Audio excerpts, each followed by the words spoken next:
Chers collègues, le conflit en Ukraine que nous devons avant tout déplorer est pourtant une aubaine pour les élites européistes. Ce conflit doit s'arrêter par la seule voie possible, celle de la négociation, et je salue en ce sens la proposition de Marine Le Pen qui appelle à une grande conférence pour la paix.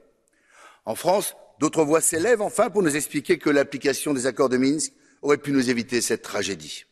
Deux anciens ministres de Jacques Chirac et de Nicolas Sarkozy, Luc Ferry et Pierre Lellouche, se sont d'ailleurs très clairement exprimés dans cet esprit récemment. Non, Madame von der Leyen, il ne peut y avoir de solution armée à ce conflit, car si l'issue en serait incertaine, il n'y aurait que sur un seul grand perdant, l'Europe, la nôtre, celle des nations, des peuples dont l'Union européenne mondialiste, immigrationniste et vassale des États-Unis est la négation permanente.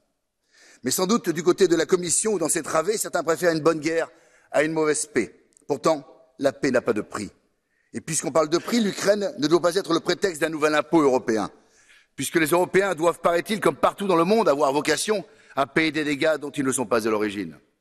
Le président ukrainien a lui-même estimé le montant de la reconstruction de son pays à 55 milliards d'euros, en euros, pas en dollars, bien entendu.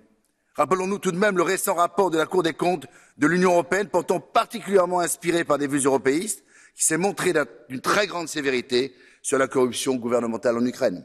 Voulez-vous un impôt pour financer une guerre sans fin? Nous ne voulons ni un impôt de guerre, ni un nouvel impôt européen. Je vous remercie.